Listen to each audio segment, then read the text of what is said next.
যতই করো বাহানা, যতই বলো না না না, বিয়ের ফুল ফুটলে বাজবে বিয়ের বাজনা। So hello guys, welcome back to my channel Bhagyabati. আশা করছি তোমরা সকলে খুব ভালো আছো আর আমিও খুব ভালো আছি। তো আমার চ্যানেলে আমার মামার বিয়ের ভিডিও মানে ব্লগটা আমি কিন্তু আগে আপলোড করেছি, তো তোমরা চাইলে দেখে আসতে পারো। আর এই ব্লগটা হচ্ছে মামার বিয়ের সেকেন্ড পার্ট।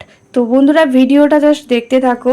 তো যেদিন বিয়ে হয়েছিল তার পরের দিনই একদম সকাল সকাল বলবো না, মানে ওই দুপুর 12টা নাগাদ করে, মানে পৌনে 12টা নাগাদ করে তো মামা আর মামি কিন্তু চলে এসেছে। মানে এই তো নতুন মামি, তোমরা দেখতেই পাচ্ছ। তো নতুন মামিকে নিয়ে কিন্তু মামা চলে এসেছে। আর সামনে একটা মন্দির আছে, এখানকার খুব বড় মন্দির নিকাশির। তো এটা হচ্ছে একটা শিব ঠাকুরের মন্দির। তো এই মন্দিরে এখন মামা আর মামি কিন্তু প্রণাম করতে যাবে। তো তোমরা তো জানোই যে বিয়ের পরে শ্বশুরবাড়ি যাওয়ার সময় যে মন্দিরগুলো গ্রামে থাকে এবং বাড়ির কাছাকাছি যেসব শীতলা মায়ের মন্দির বা শিব মন্দির বা কালী মন্দির বা দুর্গা মন্দির, যা কোনো মন্দির থাকে সেখানে কিন্তু নতুন বরকনে কিন্তু প্রণাম করে। তো এটা আমার বিয়েতেও হয়েছিল, তো এটা সবার বিয়েতেই হয়। তো দেখো এখন মামা মামি চলে এসেছে এই মন্দিরে, আর আমরা এখানে কিন্তু অনেকক্ষণ ধরে অপেক্ষা করছিলাম ওদের আসার জন্য। তো ওরা চলে এসেছে, আর তোমরা তো দেখতেই পেলে ব্যান্ড পার্টির কি সুন্দর ব্যবস্থা করা হয়েছে। তো এখন ব্যান্ড পার্টি নিয়ে প্রচুর নাচ গান হবে, কিন্তু তার আগে ওরা আগে প্রণাম পর্বটা সমস্ত কিছু সেরে নিক তারপরে। বন্ধুরা তোমাদের কিন্তু একটা কথা জানিয়ে রাখি, এই যে দেখতে পাচ্ছ এই মামার বিয়ের ব্লগ, মানে সেকেন্ড পার্ট যেটা আপলোড করছি, তো এই যে বিয়ে বাড়িটা এটা কিন্তু হয়েছিল আসলে ফেব্রুয়ারি মাসে। তো কিন্তু আমি এই ব্লগটা আপলোড করেছি একটু দেরি করেই। আর আমার তোমরা যদি চাও যে এই মামার বিয়ের মানে যে প্রথম পর্বটা, সে যে প্রথম পার্টটা যেটা আমি আপলোড করছি সেটা আমার চ্যানেলে আছে, তো প্লিজ তোমরা যারা দেখতে ইচ্ছুক আমার চ্যানেলে গিয়ে দেখে আসতে পারো। আর এইটা হচ্ছে সেকেন্ড পার্ট বন্ধুরা। তো দেখো ওরা এখন প্রণাম করছে এবং বাইরে ভিতরেও ঢুকেছিল এবং বাইরেও কিন্তু প্রণাম করা হয়ে গেছে।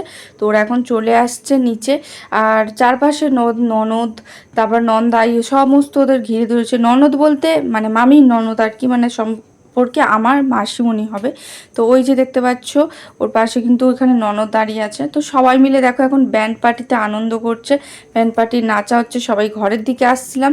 আর দেখো এখানে সবাই মিলে দিদারা নাচছে, এখানে কিন্তু সবাই আমার দিদাই হয়। আর দেখো নীল শাড়ি পরা উনি হচ্ছে আমার মা, আর এই যে সামনা কমলা কালারের শাড়ি পরা লাল ব্লাউজ ওটা হচ্ছে আমার মাসিমণি, আর এই যে হলুদ রঙের শাড়ি পরা এটা হচ্ছে আমার মাসির মেয়ে, আমার দিদি হয়। মানে এখানে সবাই কিন্তু খুব আনন্দ করছে, খুব নাচানাচি করছে। মানে কি বলবো বলতো, কারো ভাইয়ের বিয়ে হচ্ছে, কারো ভাগ্নের বিয়ে হচ্ছে, কারো ছেলের বিয়ে হচ্ছে, কারো ভাইপোর বিয়ে হচ্ছে, মানে এরকম আর কি। তো সবাই আনন্দ করছে বিয়ে বাড়িতে এসে।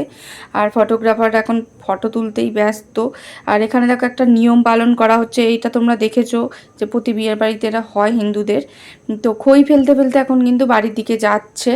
তো দেখো মামির মুখটা দেখতে কত ক্লান্ত লাগছে, মানে অনেকটা আসলে জার্নি করে এসেছে, প্রায় 2-2.5 ঘন্টা রাস্তা ট্রেন সরি মানে জার্নি করেছে আর কি। তো ওই জার্নিতে গাড়ি জার্নিতে কিন্তু প্রচণ্ড মামির মুখটা একদম শুকিয়ে গেছে, আর মামার মুখটাও তো তাই একদমই। আর আমাদের কথা কি বলবো বন্ধুরা, আমরাও কিন্তু এসেছি বিয়ে বাড়ি থেকে সেই রাত্রি মানে 3:30 বেজে গেছে, আর এখন বাজে 11:45। মামা মামি ঘরে ঢোকার সময়ই কিন্তু মেজো দিদা চলে এসেছে তার ছেলে বৌমাকে বরণ করার জন্য। তো তোমরা কিন্তু ভিডিওটা দেখতে থাকো বন্ধুরা।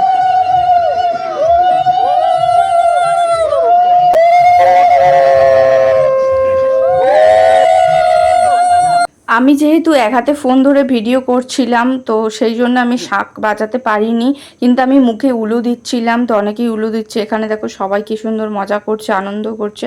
এবং নতুন বরকনে বাড়িতে এলে যা হয় আর কি, সবাই কিন্তু আনন্দে বেশ আত্মহারা।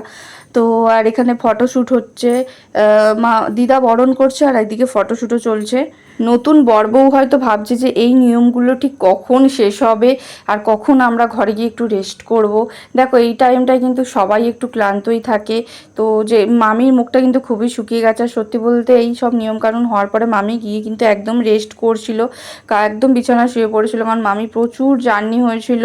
তো অনেকক্ষণ পরে তারপরে দিয়ে মামি উঠেছিল, যেহেতু ওরা একটু ক্লান্ত ছিল তাই সঙ্গে সঙ্গে আর কোনো আশীর্বাদ হয়নি, প্রায় 3 ঘন্টা পরেই আশীর্বাদটা হলো। নিয়মকানুন তো এখনও অনেক আছে, তাই এখন ওদেরকে বেশ খানিকক্ষণ এখানে থাকতে হয়েছিল।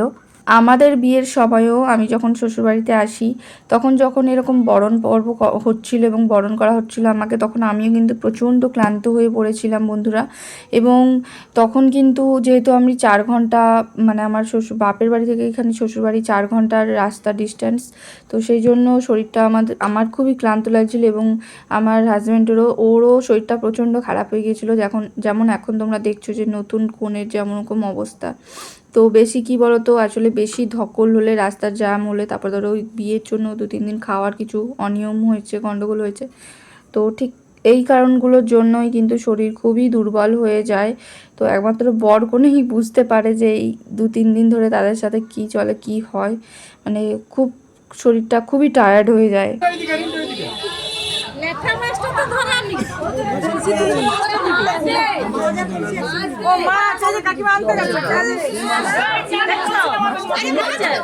এটা হচ্ছে আরেকটা রিচুয়াল, মাছ ধরা, মানে ল্যাঠা মাছ ধরা। তো মামি এখন ল্যাঠা মাছ ধরবে কলসি থেকে।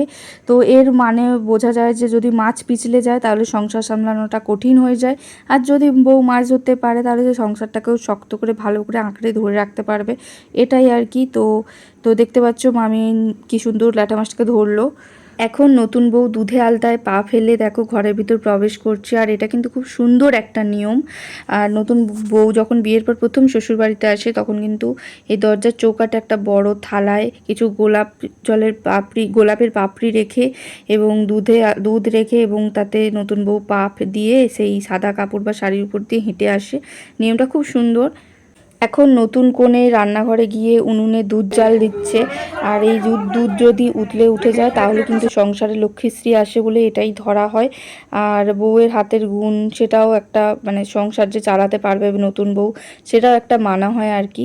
সমস্ত নিয়মকানুন শেষ হয়ে যাওয়ার পরে লাস্টে যখন শেষে বউ ভাতের টাইমটা এলো, তো তখন দেখো কনের বাড়ি থেকে মানে মামির বাড়ি থেকে সমস্ত সব কনেযাত্রীরা এসেছে এবং অনেক রকম তত্ত্ব নিয়ে এসেছে, এবং এই তত্ত্বগুলো কিন্তু আমিও খানিক হেল্প করে দিচ্ছিলাম। মামারা যখন তত্ত্বগুলো নিয়ে রাখছিল আমি তখন তত্ত্বগুলো নিয়ে রাখছিলাম, এবং এরা এসেছিলো ওই 10টার দিক করে এরা এসেছিলো, মানে রিসেপশান তখন অলরেডি শুরু হয়ে গিয়েছে। আর এদেরকে গেস্ট ওয়েলকাম করার জন্য গোলাপ ফুল চন্দন দেখো বাইরে সবাই দেখতে পাচ্ছে ওখানে সব দাঁড়িয়ে আছে, তো ওদেরকে ওয়েলকাম করছিল। তো এখানে কিন্তু সবাই শাঁখ বাজাচ্ছিল, উলু দিচ্ছিল, আমিও কিন্তু ওদের সাথে একটু হেল্প করছিলাম, ডালাগুলো নামিয়ে দিচ্ছিলাম। তো খুব সুন্দর আনন্দ করছে এখানে সবাই মিলে, দুই বাড়ির আত্মীয়রা সব মিলে এখন মানে একাকার বলতে পারো। তো বন্ধুরা ভিডিওটা কিন্তু এই পর্যন্তই, বিয়ের সেকেন্ড পার্ট। এরপরে কিন্তু বিয়ের আর কোনো পার্ট আসবে না। তো এই সেকেন্ড পার্ট এবং সর্বশেষ পার্ট তোমাদের কেমন লাগলো অবশ্যই কমেন্ট করে জানিও, আর ভিডিওটা ভালো লাগলে লাইক কমেন্ট করো, এবং যারা নতুন ভিডিওটা দেখছো চ্যানেলটা কিন্তু অবশ্যই সাবস্ক্রাইব করো বন্ধুরা। আর নেক্সট ভিডিও আরও একটা খুব ভালো ভিডিও নিয়ে আসবো তোমাদের কাছে। আর এই ভিডিওটা কিন্তু তোমরা অবশ্যই দেখো, পুরো ভিডিওটা দেখো, আর যদি পারো তো ভিডিওটা প্লিজ একটু তোমরা হাইপ করে দিও। আর বন্ধুরা ভিডিওটা এই পর্যন্ত, তো চলো ভিডিওটা এখন এন্ড করছি। তো সবাই খুব ভালো থেকো, আর নেক্সট বার আবার অন্য কোনো একটা ভালো একটা ভিডিও নিয়ে তোমাদের সামনে আবার উপস্থাপন করব। তো এখনকার মতো টাটা।